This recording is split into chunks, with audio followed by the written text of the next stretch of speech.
Greetings adventurers, and welcome to the Loot Goblin Marketplace. The great thing about tabletop role-playing games is that you can be just about any character that you can imagine. Your choices are nearly limitless, but there are a few things that you still want to keep in mind when crafting your character. The first thing that comes to mind is the fact that you're playing at a table with others. So if nothing else, it is important to make sure your character is a team player. I get that sometimes it feels like the dice may be against you, or you might be irritated with people at the table for external factors, but that shouldn't bleed into how your character is acting with the rest of the party. Your character can be selfish, cowardly, or even evil at times, but constantly having them act out against the entire table, and then trying to hide behind "it's what my character would do," is a quick way to get the entire table to turn against that character. Why would a party waste rations and loot on someone who is just waiting for their next chance to betray the party? If it's that obvious that your character will never have the party's back, why wouldn't they abandon you in some random dungeon and find a new member in the next town over? It seems like it's something that their characters would do. But before I go any further, I wanted to give D&D Dice a shout out, my favorite dice shop and where half of my paycheck goes to every month. They've got a lot of options, including their original 11-piece dice sets that they call the King of Crits series. Be sure to use the code LootGoblin to support the channel at dnddice.com, or you can just click the link down in that video description and it'll be added when you check out with your favorite dice. As an edgelord myself, my favorite collections are the Plague Doctor and Blood Hunter 11-piece sets, which I use alongside their Tomb of the Lich dice tower. Anyways, back to the video. Today's treasure was submitted at lootgoblinstories@gmail.com, and it goes by the name My Role-Playing Game Horror Story. Okay, first off, let's just preface this by stating that this isn't truly a horror story, but instead more of a small list of aggregating inconveniences. Back in 2023, I was attending Job Corps, a trade school with a live-on campus program. It was here where I met two friends who I consider family, and both are going to be big players in this story, along with the problem player. We'll call them the DM, who's a male, Percy, who's a female, and Antonio, who is male. Now, before I get to the actual story, I'm going to give a little bit of backstory. DM Antonio and I were roommates, the DM and I being day ones. One day, while the DM was home for the weekend, I met Cora, who complimented me on a Vanos gaming hoodie. And now the actual story. You see, this is my first time ever playing Dungeons & Dragons, and unfortunately it was cut short at damn near the middle of the campaign, according to the DM. The DM discovered that I wanted to try it and decided that he would start a homebrew campaign since he's been wanting to get back into the game.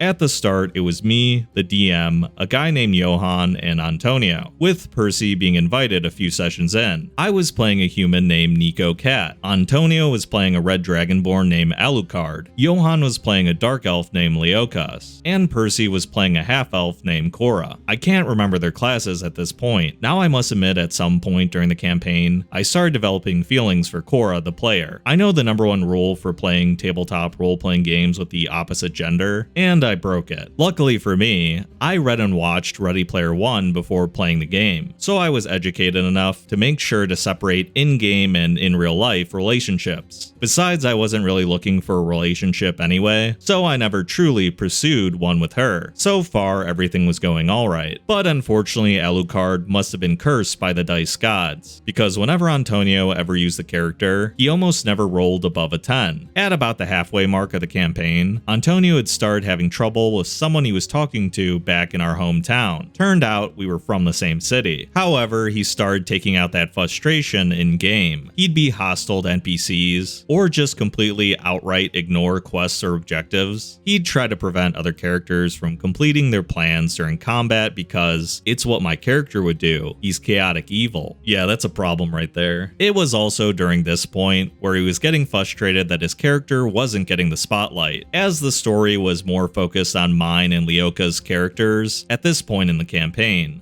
And then we made it to the Midpoint Inn. This was a high-end tavern along a path within a forest, with 2 stories and one hell of a cook. It was in the days before this session that the DM finally gave into Antonio's begging to change his character, and decided to use the inn to give him a chance to do so. Now Antonio was playing a human rogue character named Ezio, basically playing Ezio from Assassin's Creed, but with his own twist on the character. We spent the night at the tavern, and when we woke, we were met with some of the goons patrons in a construct, led by a pinkish dark elf commander from one of the side big bad evil guys. We saw that almost all the patrons in the inn had been murdered. However, my character Nico noticed 2 children, a boy and a girl, had survived the massacre. They were orphans that we ran into before. Being an orphan himself, Nico had to help, and the party saved the children by performing a risky stunt that essentially had Nico Spider-Manning in front of all the bad guys while invisible, sweeping the children out of danger, which led to a chase scene through the snowy mountainside roads. During the chase, we had caught the attention of a homebrew creature the DM had called a Wendigo. Think a gigantic dry Bowser, but with mismatched animal bones. It ended up chasing both parties. We were luckily able to lose both of them, and we ended up finding ourselves at what appeared to be a recently abandoned ghost town. Unfortunately, everyone except Percy and I kind of just sped past this area, which proved to be detrimental to both the characters and the DM. Turns out the necromancer that was heavily tied to my character's backstory was there, and had murdered the entire town just before we arrived, and the pink dark elf lady that attacked the inn was also in cahoots with him. After making ourselves known like a bunch of egotistical whack jobs, the necromancer cast Raise the Dead on the entire town, forcing the party to run away once again. During the escape, one of the necromancer's goons casted a high-level fireball, which directly hit the boy we had just saved, killing him, and the undead also killed a party favorite NPC. This is where I ended up deciding that I would be quitting the campaign. It is frustrating when a character you really like in a story dies. That alone really isn't a good enough reason to rage quit. Now it seems like this is the final straw, and there's other stuff he's going to go into detail about that was the build up to this moment, mainly focusing on Antonio, but so far everything presented just really mentions all the choices he didn't like the Dungeon Master taking. I really wish he went more into detail in this first half about what exactly Antonio was doing that was annoying. I know he was complaining about roles and he was playing like a chaotic evil character that was in it for himself, which obviously is pretty annoying by itself, but some more specifics before you said that you rage quit this campaign definitely would help me side with you a little bit more. But you did say at the beginning that this isn't so much a horror story, but just a bunch of stuff stacking up to the point where you eventually just decide it's not worth it. So let's see what else happens before you ultimately move on from this campaign. We barely made it out of range of the necromancer's spell, and the characters were finally able to catch their breath. As the party was discussing our next move, Alucard brought up the idea of leaving the orphan girl alone, since it would be riskier for us to take her. Nico adamantly refused, and offered to sacrifice his own supplies to care for the child, until we make it to the next town. Things got heated, and the discussion turned into an argument above the table between the players. Then the DM turned our attention back to the game, where Alucard had stabbed and poisoned the orphan girl, causing the collapse right next to my character. Okay, see, that's a good example. Apparently, while me and the rest of the players were arguing, Antonio had whispered the DM that he wanted his character to secretly kill the girl. This made me extremely upset, especially since I had previously explained to everyone that I had already made a plan to raise and train these NPCs to help us in the future. When I asked Antonio why he would do such a thing, he just laughed and said I deserved it. Now I want to take this time to explain something real quick. Antonio, the DM, and I were all roommates, and with us all being guys, we tend to tease and poke fun at each other. Well, remember how I said Antonio was having trouble at home? Well, apparently he didn't just take it out on the game. He was trying to take it out on me personally as well. You see, usually Antonio and I would go into these back and forth roasting sessions. His frustration got to be so much that he stopped playing around in those roasting sessions and started meaning every word he said, on top of taking every word I said too seriously. And that's why he did what he did. When I asked the DM why he would let this happen, he said he couldn't interfere because it would be metagaming. The rest of the party was split, some taking Antonio's side while most took mine. But it didn't matter. I was too hurt, I decided to quit the game right there on the spot. That decision shattered the campaign. Everyone left the table and headed back to their dorms. When the three of us walked into our room, we were quiet for a minute, then the yelling started. I was furious at what he did, and he was letting out all of his anger. He was calling me stupid for what I wanted to do with the NPCs, and said I deserved all the bad things that had happened to my character.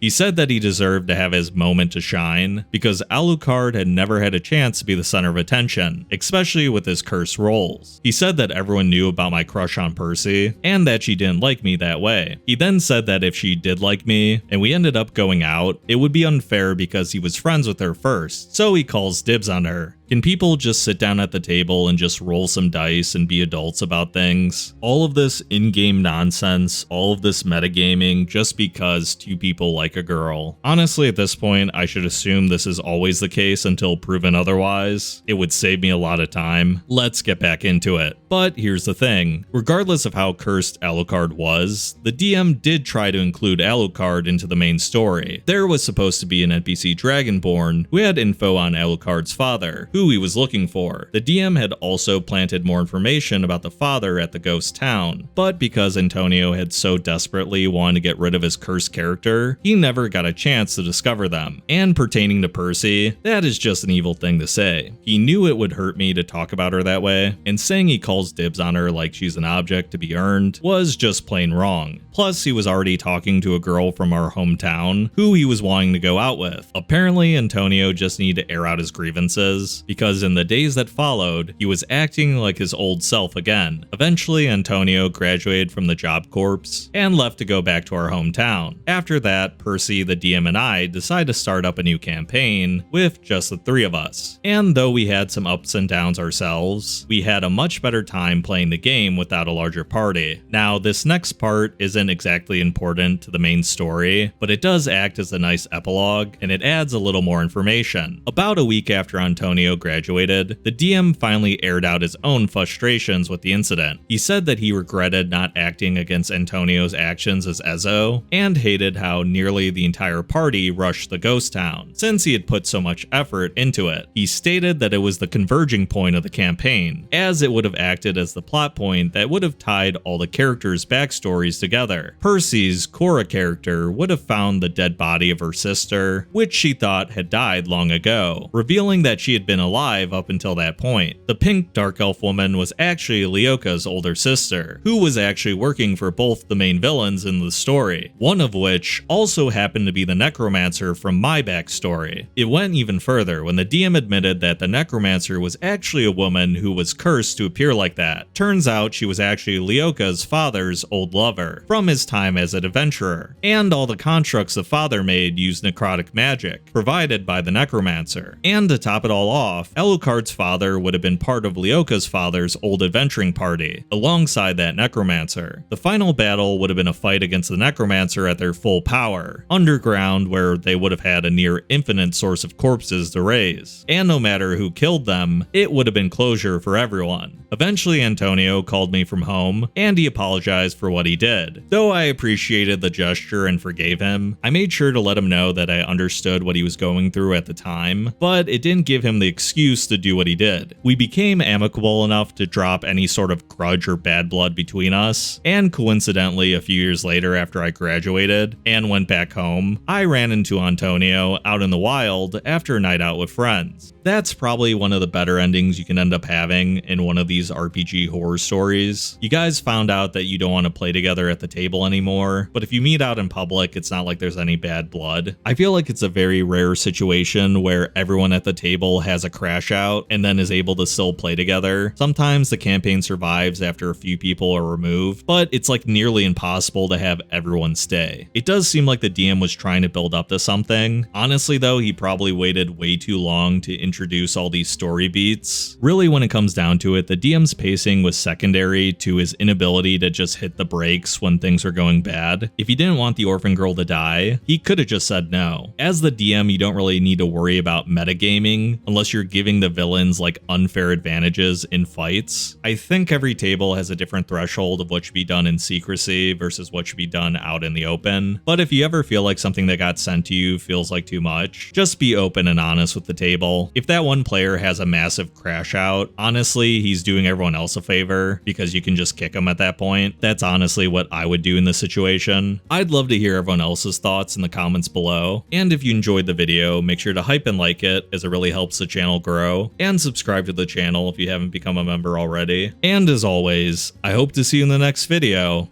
Farewell for now.